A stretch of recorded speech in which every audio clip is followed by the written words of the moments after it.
Hello प्यारे बच्चों, कैसे हैं आप लोग?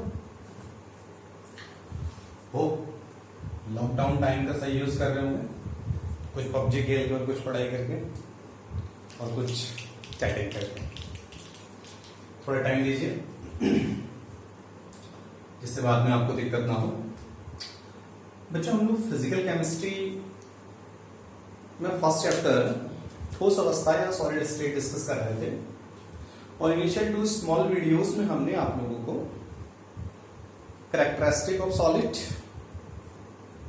And their classification based on the arrangement, ठोसों के गुण और अवयवों की व्यवस्था के आधार पर इनका वर्गीकरण कर लिया था। होप आप लोगों को वीडियो समझ में आ रहे होंगे। नहीं आए तो प्लीज अपना जो भी फीडबैक है मुझे जरूर दीजिए through the WhatsApp and through the comments on videos. तो बच्चा, इन वीडियोस का कुछ भी बेनिफिट आपके लिए मिलता है तो मेरे टाइम का बहुत अच्छा यूटिलाइजेशन हो जाएगा। तो फिलहाल बातें ना करते हुए मैं टॉपिक को आगे कंटिन्यू करता हूं। बच्चों, हम लोग आज भी सॉलिड का क्लासिफिकेशन ही पढ़ेंगे, आज भी हम ठोसों का वर्गीकरण ही पढ़ेंगे, पर आज जो क्लासिफिकेशन का बेस होगा, जो वर्गीकरण का आधार होगा, किस बेस पर क्लासिफिकेशन हो रहा है, किस आधार पर वर्गीकरण हो रहा है, वो बदल दिया जाएगा। इससे पहले हम लोगों ने ऐसा कुछ एज्यूम किया था कि अगर ठोस यानी सॉलिड के पार्टिकल ए और बी टाइप के ठोसों का फॉर्मेशन, सॉलिड का फॉर्मेशन ए और बी टाइप के पार्टिकल से हुआ है, तो इन पार्टिकल्स के अरेंजमेंट के बेस पर, इन पार्टिकल्स के अरेंजमेंट के बेस पर हम लोगों ने इनको क्रिस्टलाइन और एमरफॉस में डिवाइड किया था। और आज हम कैसे डिवाइड करेंगे बच्चों?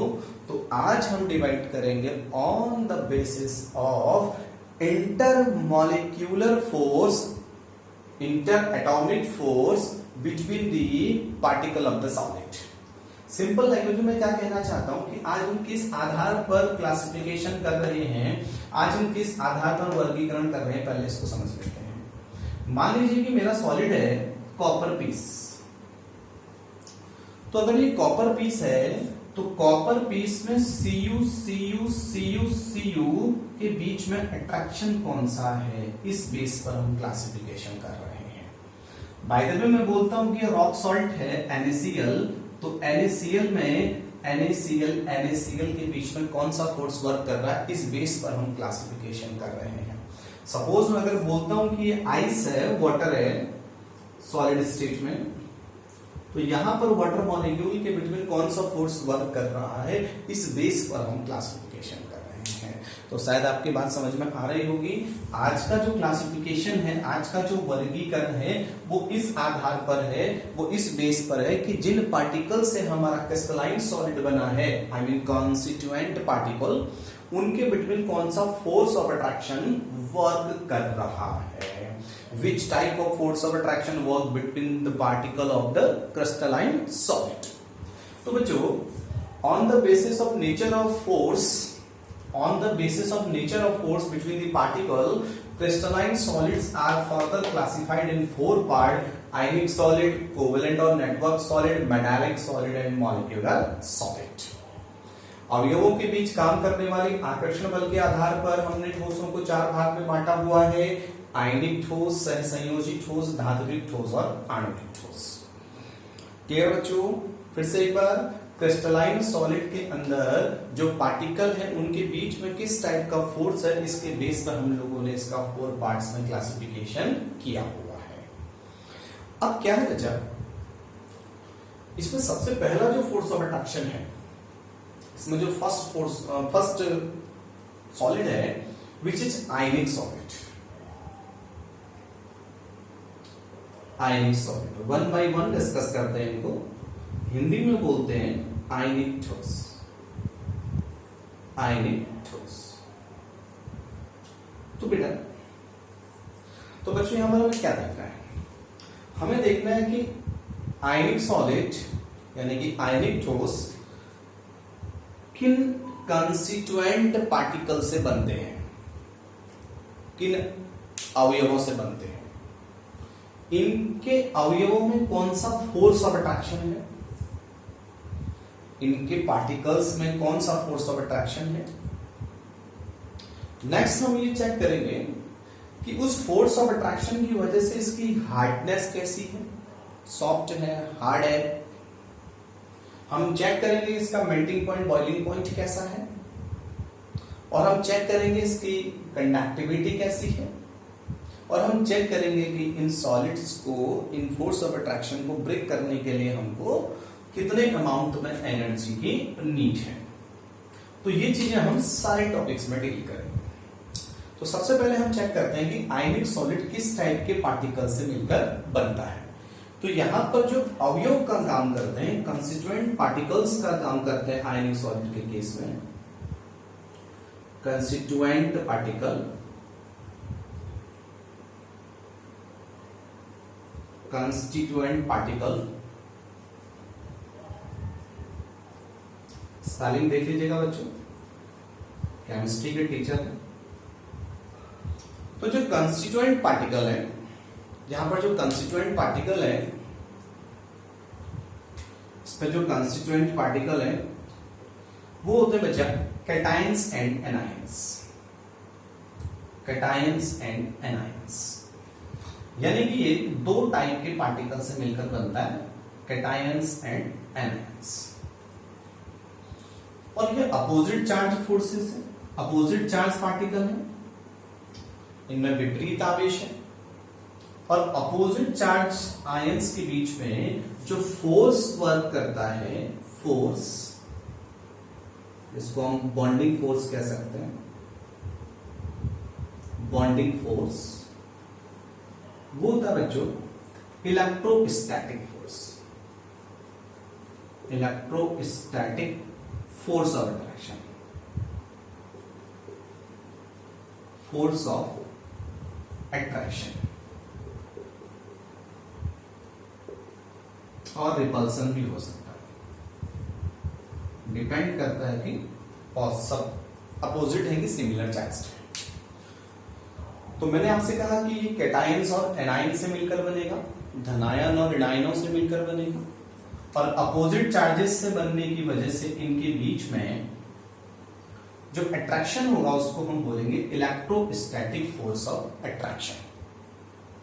इलेक्ट्रोस्टैटिक फोर्स ऑफ अट्रैक्शन, ये जो इलेक्ट्रोस्टैटिक फोर्स ऑफ अट्रैक्शन होता है बच्चों, कूलम्ब्स के अकॉर्डिंग ये दो फैक्टर्स पर डिपेंड करता है। एक तो ये डिपेंड करता है कि कंस्टिट्यूएंट पार्टिकल्स पर चार्जेस क्या है, how much charges present on constituent particle, I mean ions. तो जो चार्जेस हैं अगर इनकी वैल्यू बढ़ती जाएगी, पॉजिटिव और निगेटिव चार्ज की वैल्यू बढ़ती जाएगी, तो इनके बीच में जो इलेक्ट्रोस्टैटिक फोर्स ऑफ अट्रैक्शन है वो मोर मच मोर स्ट्रॉन्गर होता जाएगा। सेकेंड फैक्ट है आर। आर का मीन है distance from the centre of A plus to centre of B minus.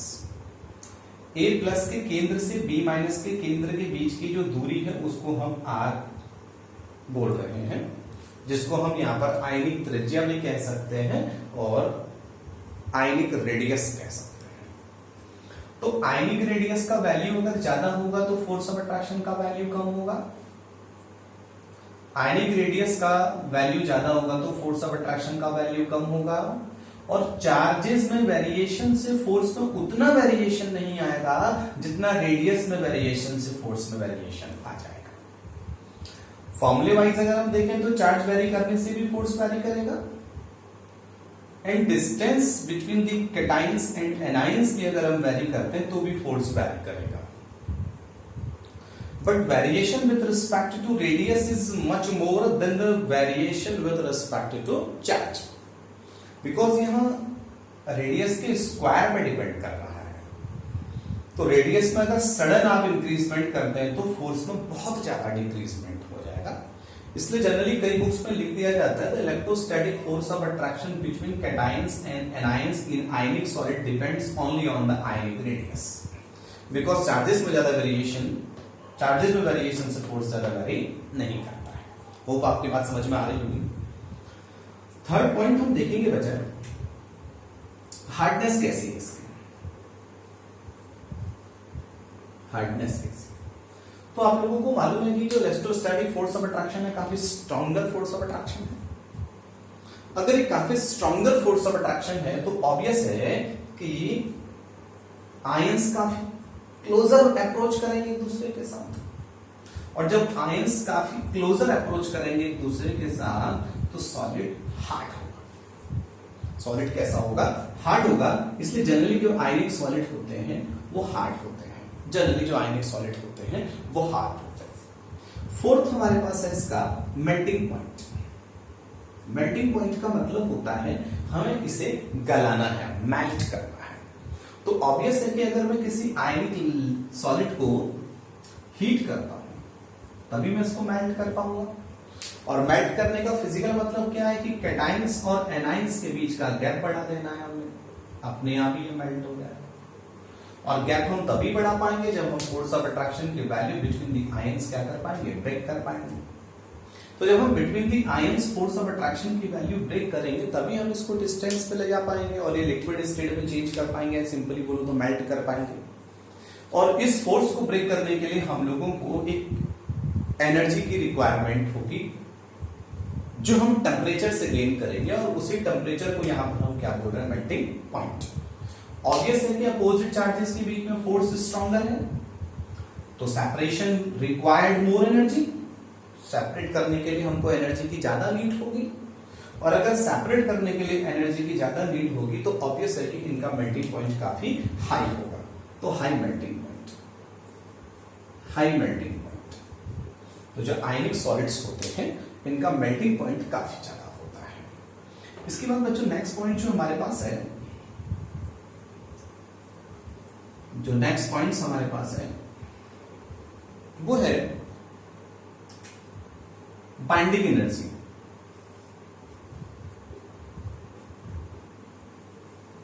Binding energy in kilojoule per mole, kilo joule per मोल। तो binding energy kilo joule per मोल का मतलब क्या है कि suppose we have a lattice, we have an ionic solid consist by 1 mole of ions. तो हम लोगों ने एक आयनिक सॉलिड लिया हुआ है जो 1 मोल आयन से मिलकर बना हुआ है, यानी कि मैंने एक ऐसा ठोस ले लिया है जो 1 मोल आयन से मिलकर बना हुआ है, और मैं इसको क्या करना चाहता हूं? ब्रेक करना चाहता हूं। तो ऑब्वियस है कि मुझे कुछ एनर्जी सप्लाई करनी पड़ेगी, और जितनी एनर्जी मैं सप्लाई करूंगा उसी को मैं इसकी बाइंडिंग एनर्जी कहता हूं। बाइंडिंग एनर्जी का मतलब है जो हमारे पास आयनिक सॉलिड है उस आयनिक सॉलिड्स को हमने क्या करना है? आयंस में, सेपरेट सेपरेट आयंस में चेंज कर देना है। यानी कि जो आयंस एक दूसरे के साथ एसोसिएटेड मॉड में हैं इनको हमें एसोसिएटेड मॉड से हटाना है और गैसियस फॉर्म में चेंज करना है। तो इसके लिए हम लोगों को काफी एनर्जी की नीड होगी, और वो जो एनर्जी की हमको नीड होगी उसी एनर्जी को हम बाइंडिंग एनर्जी कह रहे हैं। और काफी इंटरेस्टिंग फैक्ट है, अगर याद हो सके तो बहुत अच्छा है कि यहां पर हम लोगों को जो बाइंडिंग एनर्जी की नीड होती है वो 400 से 4000 किलो जूल पर मोल होती है। यानी 1 मोल को ब्रेक करने के लिए हमें इतनी एनर्जी से लेकर इतनी एनर्जी तक देनी पड़ सकती है। समझे? 1 मोल लैटिस को, 1 मोल सॉलिड को, आयनिक सॉलिड को ब्रेक करने के लिए हम लोगों को 400 से 4000 किलो जूल पर मोल एनर्जी तक देनी पड़ सकती है। ये वेरिएशन क्यों दिख रहा है? बिकॉज आयंस का चार्ज अलग अलग है। ये वेरिएशन हमें क्यों दिख रहा है? बिकॉज आयंस के बीच का डिस्टेंस अलग अलग है। जब डिस्टेंस अलग अलग है, चार्ज अलग अलग है, तो फोर्स अलग अलग है, और अगर फोर्स अलग अलग है तो फिर उसको ब्रेक डाउन करने के लिए एनर्जी का रिक्वायरमेंट भी क्या है? अलग अलग है। अच्छा बच्चा, लास्ट पॉइंट हम देखते हैं यहां पर electrical conductivity.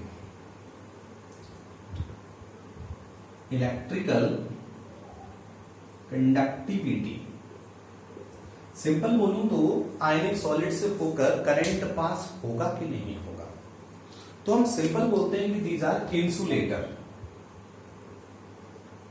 Insulator of electricity, यानी कि ये विद्युत के कुचालक होते हैं। कैसे होते हैं? कुचालक। इनसे धारा का प्रवाह नहीं होगा, करंट पास नहीं होगा। करंट पास ना होने के पीछे बड़ा सिंपल सा लॉजिक है बच्चों। हम लोगों ने अभी बोला कि आयनिक सॉलिड में electrostatic force of attraction work करता है। आप सपोज करते हैं कि ये कोई कैटायन है, left right top bottom front, board के आगे बैक, बोर्ड के पीछे, ये 6 साइड से एटलीस्ट क्या कर रहे हैं हम, फोर्स ऑफ अट्रैक्शन से इसको बाइंड कर रहे हैं, आगे भी और पीछे भी। तो इतना स्ट्रॉन्ग फोर्स ऑफ अट्रैक्शन अगर ऑल डायरेक्शन में होगा तो आयंस का मूवमेंट नहीं हो पाएगा, और अगर आयंस का मूवमेंट नहीं हो पाएगा तो बहुत सिंपल सा कंसेप्ट है कि करंट को कैरी कौन करेगा, क्योंकि करंट को कैरी या तो इलेक्ट्रॉन्स कर सकते हैं या कैटायंस और एनायंस कर सकते हैं। यहाँ पर कैटायंस और एनायंस का माइग्रेशन तो होना नहीं, because they are completely associated together in solid state. तो इसलिए हम बोलेंगे बेटा जब तक ये सॉलिड स्टेट में है तब तक हम आयंस को माइग्रेट नहीं कर सकते, और अगर आयंस को माइग्रेट नहीं कर सकते तो फिर ये करंट को पास नहीं कर सकते। तो फिलहाल आयनिक सॉलिड से रिलेटेड हम लोगों को कितने पॉइंट याद रखने हैं कि ये किस टाइप के पार्टिकल से बनता है, कैटायंस और एनायंस। इनके बीच में जो फोर्स ऑफ अट्रैक्शन होता है उसका नेम क्या होता है, इलेक्ट्रोस्टैटिक फोर्स ऑफ अट्रैक्शन। कैसा फोर्स है, स्ट्रॉन्गर है, किस पे डिपेंड करता है, चार्ज एंड रेडियस, रेडियस पे ज्यादा डिपेंड करता है। हार्ड होगा कि सॉफ्ट होगा, स्ट्रॉन्ग फोर्स है तो पार्टिकल चिपक चिपक के रहेंगे तो काफी हार्ड होगा। मेल्टिंग पॉइंट कैसा होगा, अच्छा खासा मेल्टिंग पॉइंट होगा, because electrostatic force of attraction बड़ा स्ट्रॉन्ग अट्रैक्शन है। इसके बाद हम लोगों ने कहा बाइंडिंग एनर्जी की कितनी नीड होगी, तो अप्रोक्सीमेट 400 से 4000 kilo joule per mole. And electrical conductivity इनमें नहीं होगी बिकॉज आयंस मोशन के लिए फ्री नहीं है। एग्जाम्पल इनके बहुत है बच्चों, सबसे छोटी क्लासेस से पढ़ते आ रहे हैं, NaCl, NaBr, KBr, sodium carbonate, कई हैं ऐसे जो हम लोगों को, मैग्नीशियम ऑक्साइड, इस तरीके से ये सब के सब आपके आयनिक सॉलिड के एग्जांपल हैं। बात कंफर्म बच्चों यहाँ तक? तो हम लोगों ने फर्स्ट टाइप ऑफ सॉलिड को पढ़ लिया जो है आयनिक सॉलिड। अब हम नेक्स्ट टॉपिक की तरफ चलते हैं, अपने वीडियो ज्यादा लेंथी हो जाएगा। जो नेक्स्ट टॉपिक हमारा है वो है कोवलेंट सॉलिड और नेटवर्क सॉलिड। कोवलेंट सॉलिड और नेटवर्क सॉलिड।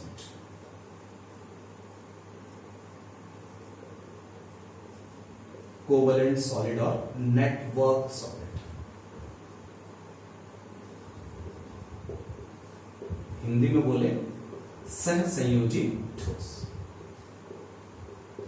तो सहसंयोजी ठोस को पहले हम समझ सकते हैं। देखो बच्चा, सिंपल है, वाटर का आप स्ट्रक्चर जानते हैं, केमिकल फॉर्मूला H2O, और स्ट्रक्चर कुछ इस तरीके से होता है। कार्बन डाइऑक्साइड का आप स्ट्रक्चर जानते हैं। तो यहां पर आपको पार्टिकल्स के बीच में कोवलेंट बॉन्ड देखने को मिल रहा है। ये पार्टिकल्स के बीच में है, एटम्स के बीच में, और एक मॉलिक्यूल के अंदर। लेकिन यहां जो हम कोवलेंट सॉलिड पढ़ रहे हैं उसका इस फोर्स से कोई मतलब नहीं है। सिंपल वर्ड में एक्सप्लेन करता हूं मैं क्या कहना चाह रहा हूं। मैं ये कहना चाह रहा हूं कि जो सॉलिड होते हैं वो पार्टिकल से बनते हैं। इन पार्टिकल्स के बीच में कौन सा फोर्स है? तो जो रिपीटिंग पार्टिकल है उनके बीच में कौन सा फोर्स है? तो सॉलिड को रिपीट करने में अगर वो ए पार्टिसिपेट कर रहा है तो इनके बीच में अगर कोवलेंट बॉन्ड है तो इस सिचुएशन में हम बोलेंगे कि हमारा सॉलिड कोवलेंट सॉलिड है। जैसे बहुत अच्छा एग्जांपल, बहुत सारे एग्जांपल है, एग्जांपल में बात नहीं करते, पहले थोड़ा और समझ लेते हैं। क्या कहने की कोशिश कर रहा हूं मैं, ये कहने की कोशिश कर रहा हूं कि जो आयनिक सॉलिड है वो किनसे मिलकर बनते हैं, उसके सीपी कौन होते हैं, कंस्टिट्यूएंट पार्टिकल कौन होते हैं, अवयव कौन होते हैं। तो इनके अवयव होते हैं एटम, एटम यानी कि परमाणु, एटम, ठीक है। जैसे कि हमने कहा बेटा सी सी सी सी, ये डायमंड या ग्रेफाइट जो भी फॉर्म हो, लेकिन कार्बन के एटम एक दूसरे से कोवलेंट बॉन्ड से कनेक्ट होते जा रहे हैं। तो रिपीटिंग पार्टिकल यहाँ पे कार्बन है और कार्बन के बीच में जो फोर्स है वो कोवलेंट है। तो रिपीटिंग पार्टिकल्स के बीच में जो फोर्स है अगर वो कोवलेंट है तभी हम उसको कोवलेंट सॉलिड बोलेंगे। बात क्लियर हो गई यहाँ तक? तो कंस्टिट्यूएंट पार्टिकल यहाँ पर कौन सा है? एटम है। इस एटम के बीच में फोर्स कौन सा वर्क करता है? यहाँ पे फोर्स वर्क करता है covalent bond. Covalent bond, covalent जो पार्टिकल्स हैं, इस पार्टिकल्स के बीच में कौन सा फोर्स वर्क करता है? Covalent bond. अब यहां से बचा क्या है? आगे के जो पॉइंट्स हैं, आगे के पॉइंट्स में एक चीज और कंफर्म कर लेते हैं पहले हम लोग। बाइंडिंग एनर्जी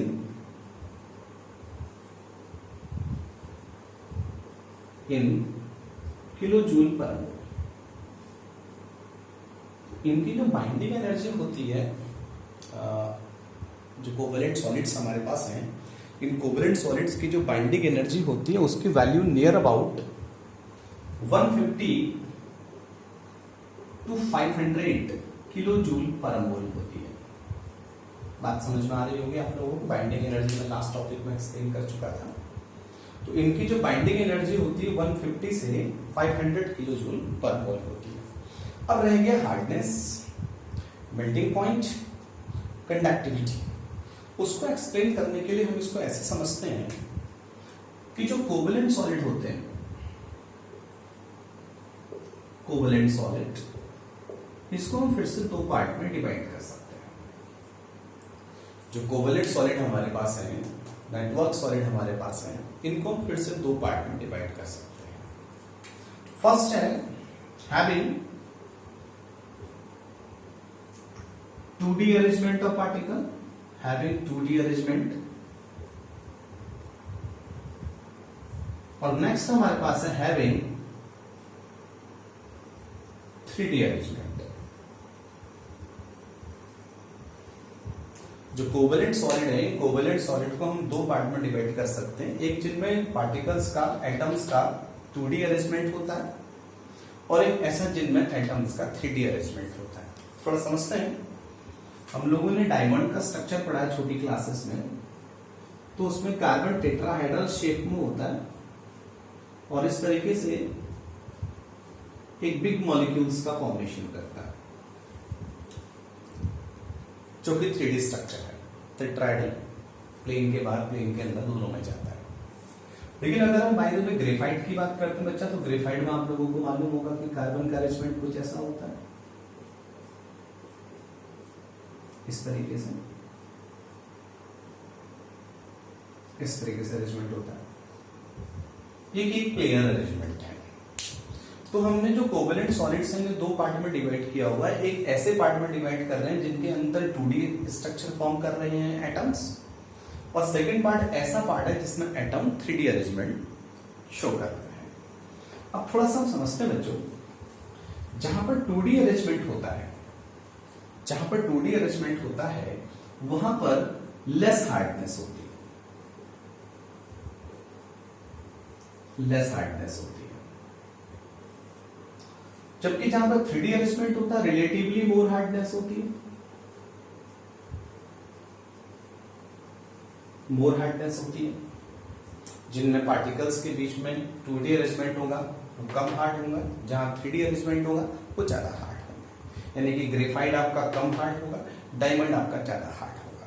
और अदर एग्जांपल्स भी हैं, देते हैं इनको। नेक्स्ट अगर हम देखें, जहां पर 2D अरेंजमेंट है वहां पर हो सकता है कि कंडक्टर आ जाए। जहां पर 2D अरेंजमेंट है हो सकता है कि वहां पर कंडक्टर हो जाए।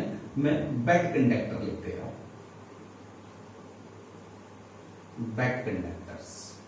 लेकिन यहां पर अगर देखें तो हम इसको इंसुलेटर ही कह सकते हैं, इंसुलेटर ही कह सकते हैं। कुछ एक्सेप्शनल केसेस हैं वो हम आगे डिस्कस कर रहे हैं। बैड कंडक्टर में अच्छा, इसके बाद अगर हम मेल्टिंग पॉइंट की बात करें तो इनका लेस मेल्टिंग पॉइंट होता है या लो मेल्टिंग पॉइंट होता है। और इनका हाई मेल्टिंग पॉइंट। इनको आपको याद नहीं करना, मैं चीजें समझा रहा हूं आप लोगों को। फिलहाल हम लोगों ने आयनिक सॉलिड के जो पॉइंट्स बनाए थे, सिमिलर पॉइंट्स हमने कोवेलेंट के बनाए कि ये एटम से मिलकर बनते हैं जबकि ये आयन से बनते थे। यहाँ पर कोवेलेंट फोर्स वर्क करता है, यहाँ पर electrostatic force of attraction work करता है। ये आयनिक सॉलिड बाइंडिंग एनर्जी काफी ज्यादा शो करते हैं, 400 से 4000। इनकी बाइंडिंग एनर्जी कम होती है, 150 से 500 किलो जूल पर मोल। इसके बाद इनकी हार्डनेस को समझने के लिए, करंट की कंडक्टिविटी को समझने के लिए और लास्ट इनके मेल्टिंग पॉइंट को समझने के लिए हमने कोवेलेंट सॉलिड्स को फिर से दो पार्ट में डिवाइड कर दिया है। एक पार्ट ऐसा है जिसमें एटम्स एक दूसरे से कंबाइन होकर 2D अरेंजमेंट बना रहे हैं, और एक पार्ट ऐसा है जिसमें एटम एक दूसरे से कंबाइन करके 3D अरेंजमेंट बना रहे हैं। अगर 2D अरेंजमेंट बना रहे हैं तो मेल्टिंग पॉइंट कम होगा, सॉफ्टनेस देखने को मिलेगी उसमें हम लोगों को, और सबसे इंपॉर्टेंट हमने कहा कि वो कंडक्टर हो सकता है। बट अगर हम 3D अरेंजमेंट की बात करते हैं तो काफी हार्ड होंगे, बहुत मजबूत होंगे, इनका मेल्टिंग पॉइंट गलनांक काफी ऊंचा होगा और इनसे करंट पास होने के चांसेस बहुत कम है, इसलिए हमने कहा ये इंसुलेटर है। इसके पीछे के लॉजिकल रीजन क्या है बच्चों? इसके पीछे का लॉजिकल रीजन समझाने के लिए थोड़ा मुझे बोर्ड रफ करना पड़ेगा। क्या होता है बच्चों, सपोज करो मैं बोलता हूं आपसे कि कार्बन ने एक दूसरे को के साथ कंबाइन करके एक 2D अरेंजमेंट बना दिया है इस तरीके से, ग्रेफाइट का स्ट्रक्चर जो हम बनाते हैं, चलता रहेगा, ये नेटवर्क है। तो ये एक 2D अरेंजमेंट हमने इसका बना दिया है। अब क्या है बच्चा, ये जो लेयर बन करके आई है एटम्स की, ये इस पूरे बोर्ड पे बन गई। बचे हुए एटम से एक और लेयर बन गई, उसको हम बोर्ड के ऊपर या बोर्ड के नीचे इमेजिनेशन कर रहे हैं। पार्टिकल से बनके जो फर्स्ट लेयर है उसको हम बोर्ड पे एज्यूम कर ले रहे हैं, और इन्हीं पार्टिकल से बनके एक और लेयर है उसको हम बोर्ड के ऊपर या बोर्ड के पीछे एज्यूम कर ले रहे हैं। तो जब हम ऐसा करेंगे तो जो फ्रंट लेयर है और सिर्फ सेकंड लेयर है, इनके बीच में कोवेलेंट बॉन्ड नहीं मिलेगा आपको। यानी जो फर्स्ट 2D है और जो इसके ऊपर सेकंड प्लेनर ज्योमेट्री है, प्लेनर अरेंजमेंट है पार्टिकल्स का, उनके बीच में, यानी कि ये फर्स्ट लेयर है तो इसके ऊपर जो लेयर है, इसके पीछे जो लेयर है, उनके बीच में कोवेलेंट बॉन्डिंग नहीं है।